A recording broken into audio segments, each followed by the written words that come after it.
Hello, everyone, and welcome to the Viking Code School Final Project Demos. My name is Eric Trotman, and I run the program over here. And what we are doing today is we have three teams of students from our Immersive Program. They kicked off in October. They've been working for 16 weeks to pick up an insane amount of technologies, not including all the time they spent building up to the program and getting ready for it. And they've been putting in countless hours over the last, again, it's 16 weeks plus a lot. Been through, what is it? What have you guys picked up? I mean, it's HTML, CSS, SAS, Bootstrap, basic Ruby object orientation, testing in Ruby, Sinatra, web scraping, APIs. Let's see, databases, SQL, working with Active Record, forms, authentication, authorization, security, testing on Rails, working with sending emails. What am I missing here? Task queues, JavaScript, jQuery, AngularJS, single-page apps, and a variety of technologies that I don't even know that are going to pop up in some of these projects that they've been doing over the last 2 weeks. Basically, the overall format of these projects is they've grouped up into teams and they've used an agile development workflow to, over the last 2 weeks, do 2 full sprints. And what that means is they came up with these ideas themselves.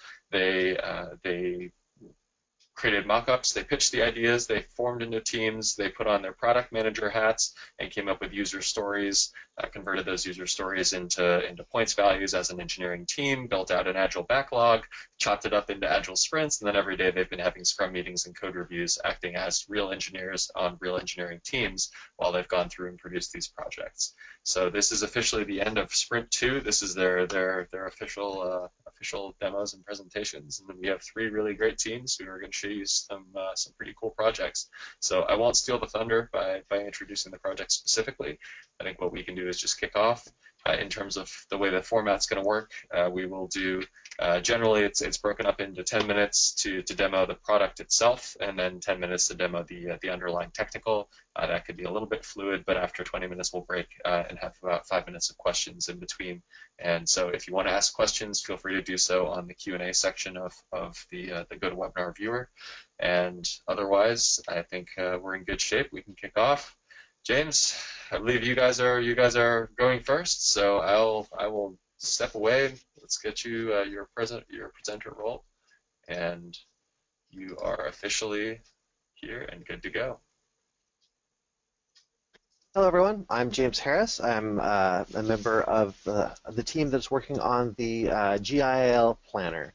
This is a product that helps students at the Graduate Institute of Applied Linguistics plan their degrees.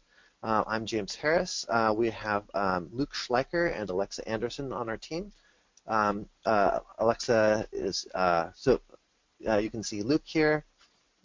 Alexa is also here, but her webcam's not working. We also have Robin Harris, who's the client who helped us that we built all this stuff for. So we will we'll briefly describe the problem that we are solving. We'll give you a demo of the product. We'll show how it works. You can ask questions in chat, and we'll answer them at the end. Robin, do you think you could talk a little bit about the existing system that you had and the problems it was giving you? Great, happy to do that. I was hired in 2012, and a Master of Arts program was launched at that time. It grew from 5 students in 2012 to about 40 or 50 right now. So we started with 1 concentration. In addition to gaining a whole lot of students, now we have 4 concentrations. So within this 1 World Arts degree. So it's really too complex right now for me to even pass off advising functions to other people, and it's there is no way that I can pass it off and then still keep my hands on what's happening with all of these students' plans.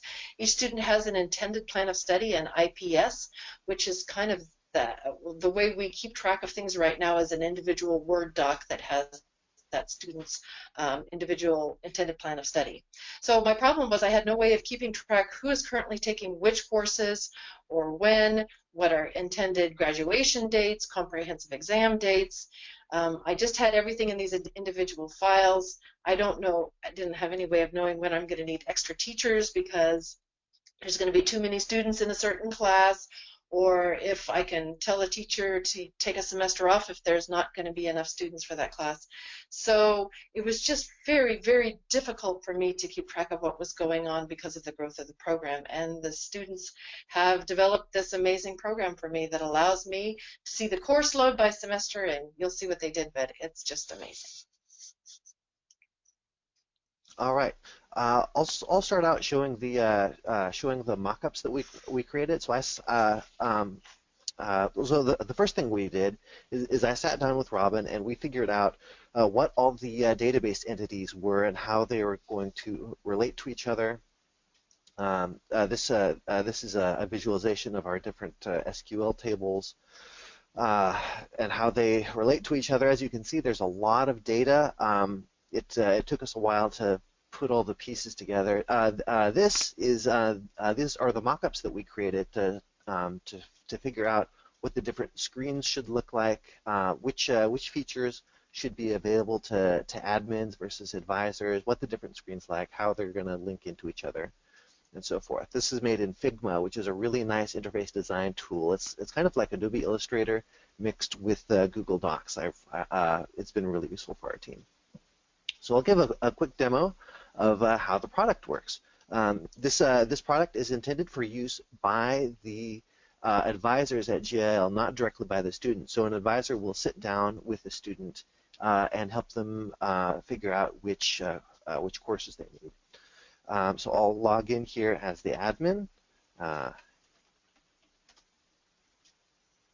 on, I think I mistyped that. Yeah, there we go. Now we have a list of our students. And we can see, we can set which advisor is used for each student. So I'm going to assign Abigail Casper to myself here.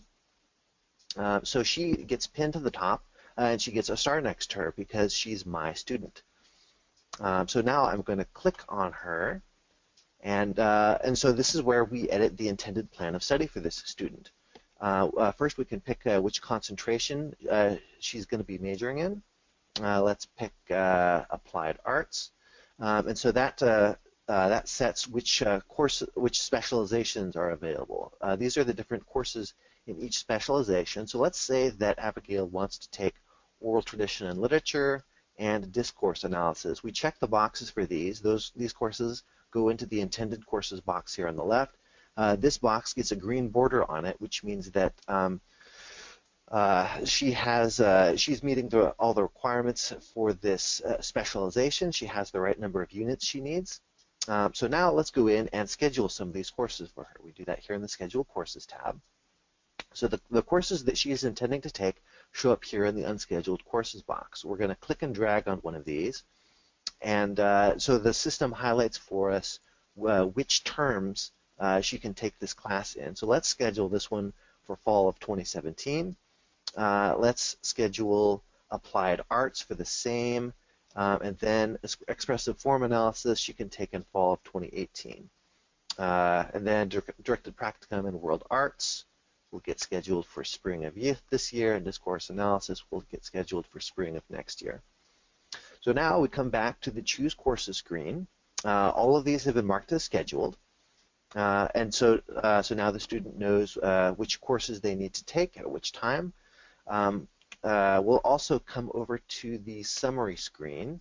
This lets them print out a paper worksheet which will go into their files at GIAL. The students are actually required to complete this sheet. We designed this page to look very much like the existing paper form to create a minimum of headache at GIAL administration, but it's all automatically filled out. The system knows she's planning on taking this class at this time and this class at this time, and so she can just click print here, and it will. You can save it as a PDF or just print it out, and they can have this filed with GIAL, and also they can use this as a guide when they are actually scheduling the courses in the university's portal. Let's see. Oh, and also once it's been filed, you check this box up here, and it marks that this has been registered, which is another. So once all the appropriate people have signed off on this, you check this box, and that marks that this schedule has been approved. And this also, one nice thing about GIL is that once you have one of these plans filed, the university commits to actually having those classes. So you can plan out several years in advance which classes you want to take, and you can be assured that those classes will actually be offered at that time, as long as you have your IPS filed, which is a really useful feature for students. Okay, let's go over into the other areas of the site. We have our this is the class administration area. This is one of the really useful dashboards that that appear for the teachers. So this teacher can now look and see. We have 2 students that are planning to take applied arts in fall of 2017. This makes it much easier for the admins to make sure that they have like the right number of teachers available to teach a particular course, and in cases where you have no students that are planning on taking a particular course, we can go ahead and cancel that. So I'm going to click on this one. We get our little course editing box here. I'm going to mark this one as canceled, and so now you don't have to worry about hiring a teacher for that class.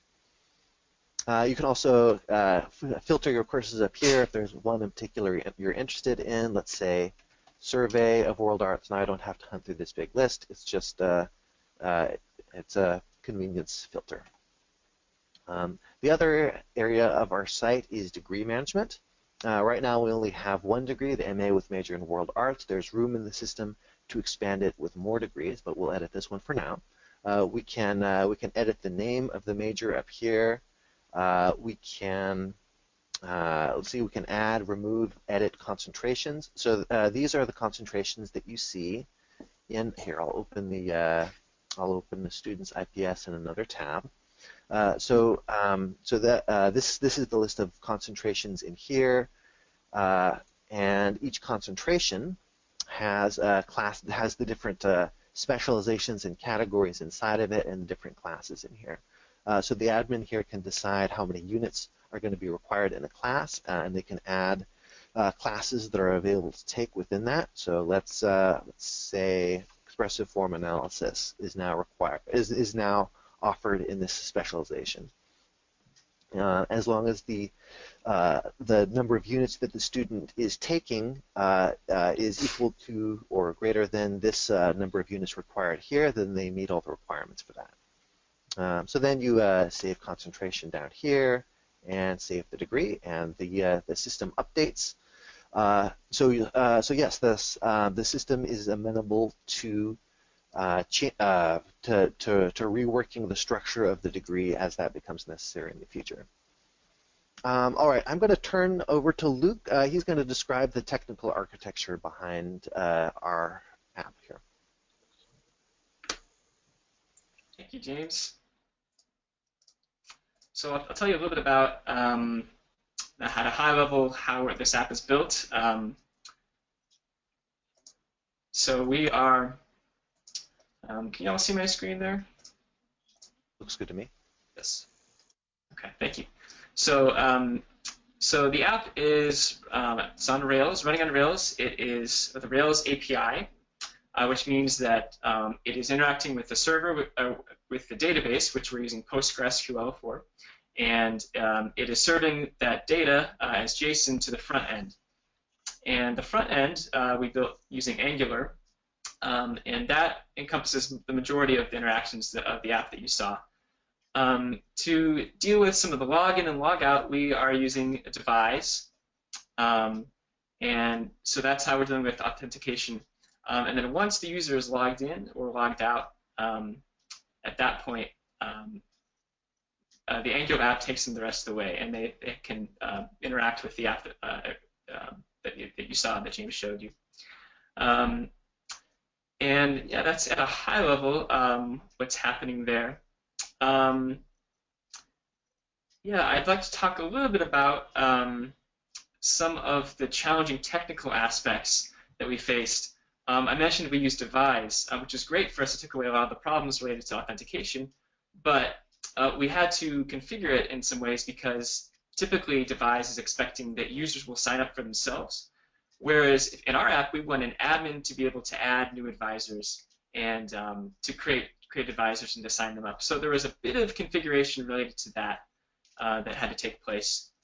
Just so to expand on what Luke is saying here, Devise is a Ruby gem that handles most aspects of user like sign up, authentication, and that sort of thing. But we had some customizations that we need to make to it. Go ahead, Luke. Thank you, James. Yeah, good point. Another challenge we faced was, so there's quite a bit of data being served in this app, and there's quite a bit of different associations related. So, for example, when you load a course, you have to load, we need to load the number of students, we need to load all the classes for that course, we need to load all the years and the terms and the sessions that course is offered in. So there's quite a bit of data, and so we were dealing with very large database queries. So some of our pages in our Angular app were taking a long time to load. So a couple of things we did there is, one, we used eager loading using Rails' function includes, and so we basically roll up all the data that we need in a few calls rather than several dozen calls, queries to the database. So that was one thing we did. The other thing we did was we create a little spinner here just for user interaction so they can see that it's loading. And that was one little touch we made to increase the how responsive the site feels. A couple other aspects that were challenging. It would definitely scheduling courses, so we used HTML's drag and drop API, so you can drag courses around like you're seeing here. But one of the challenges related to that is some courses actually are identical. For example, if a student wants to take a thesis class several times, which they may have to, so that means that they're scheduling a class that has the same ID several times, and there are some challenges related to that to get that to work. And so what we ended up doing is identifying a thesis class based not only on its course ID, but also on the term that a student scheduled it on. And so that was how we uniquely identified the thesis classes, so you can place them. And I think that about covers the main technical challenges that I can think of. James, would you like to continue to tell us a little bit more about the technical challenges you faced? Yeah. One thing that I found challenging was getting the data for all of the courses. What we ended up doing for that was Robin introduced me to the head of IT at GIAL.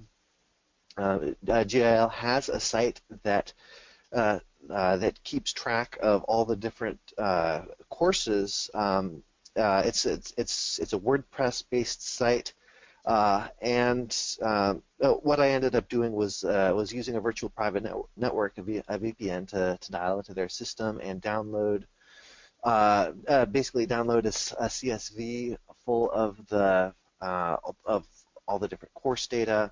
That really I relied pretty heavily on their IT team because the data was in an unfamiliar format. But when you get the head of the program saying what an important project this is, it's amazing how fast stuff gets done. It's great. Yeah. Let's see. That was that was probably one of the most interesting technical challenges on my side. Alexa, are you able to speak? Did you have anything you wanted to add? I'm not hearing Alexa. I think you may not be able to speak. Okay, that's too bad. All right. But she did a lot of work on the project and would not have been what it is without her, definitely. Yes, definitely. A big chunk of the back end was done by Alexa. She, I'm super glad we had her on the team. Okay, do we have any questions from the audience?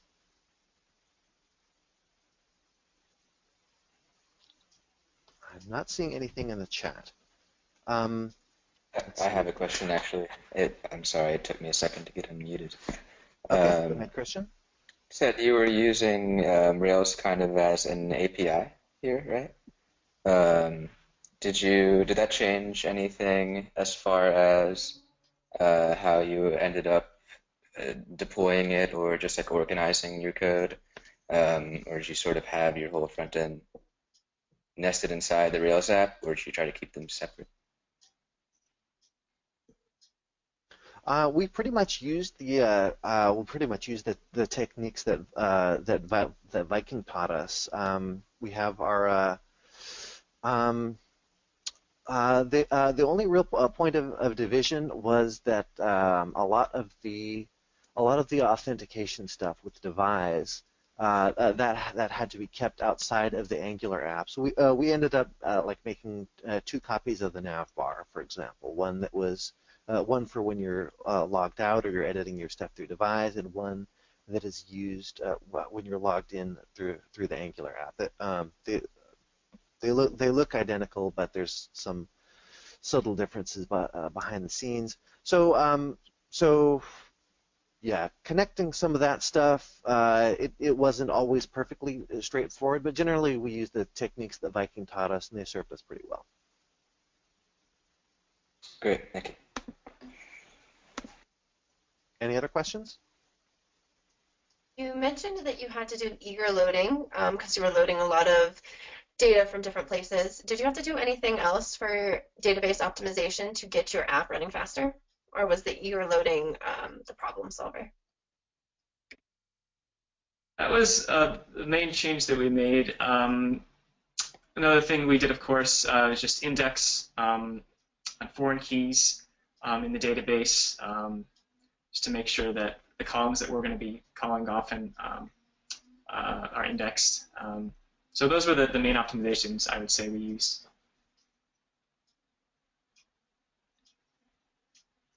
Just a reminder for everyone who's not listed on the panelist side, who's not going to be presenting today, you can ask a question by just dropping it into the app. It'll depend on exactly which format you're using of the app, but somewhere there is a place to submit a question, so feel free to do so.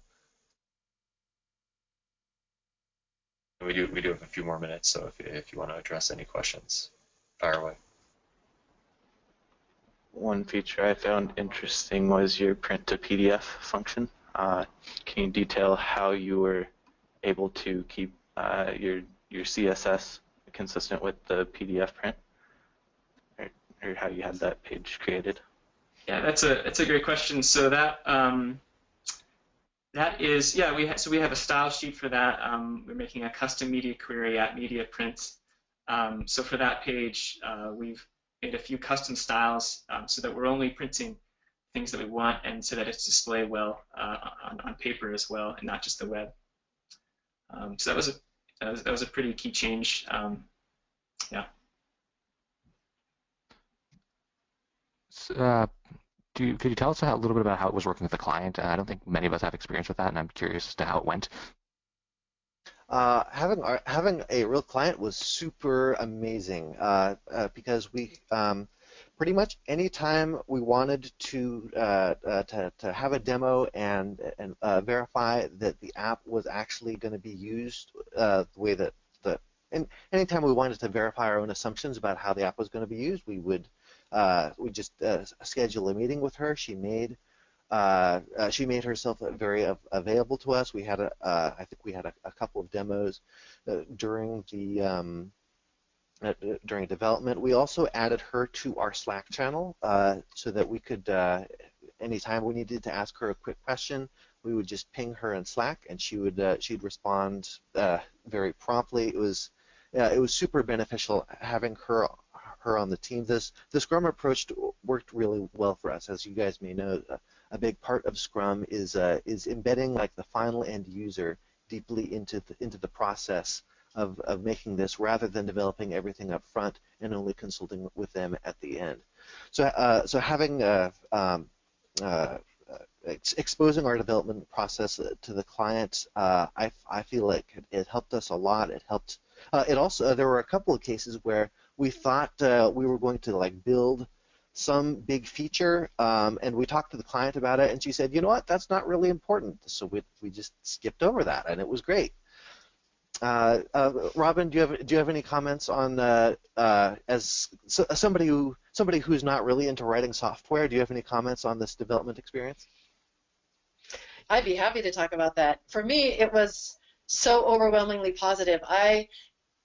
There was a lot of we had great Q&A sessions on the beginning when we were designing, what do I need?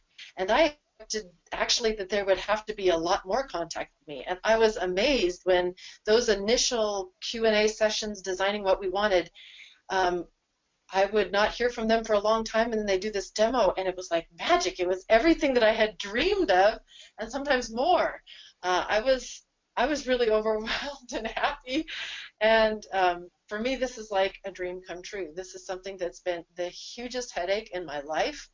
There are so many things that were so time intensive that I couldn't even do them, and now I'll be able to do it. I'll be able to pass it off to other people. This for me is really huge, and it was a positive experience with the students. They were always very professional, very upbeat, very responsive. I felt like they really listened carefully to my feedback, and everything I asked for they gave. It was just a completely amazing experience. Happy client. That's excellent. So love to hear about that, and also we have one more question. It looks like from the app here. It says, how easy would it be to scale this to other departments? Yes, I'm happy to speak to that as well. Okay, go ahead, Robin. We developed this with my particular department in mind, but GIAL has a very unusual way of organizing a term. Each term has 4 sessions, and it was one of the complexities that the team didn't even tell you about, but it really makes things a lot more complex that we have 4 sessions per term. And so this app is, I think, very adaptable to other departments within GIAL, and I am very much looking forward to promoting the app for adaptation by other departments. There are several other departments that I think will be very, very interested in this. All right, thank you. That was a question from Alex Thomas, by the way. So I think that takes us down to the end of this one. Thank you guys so much for presenting that.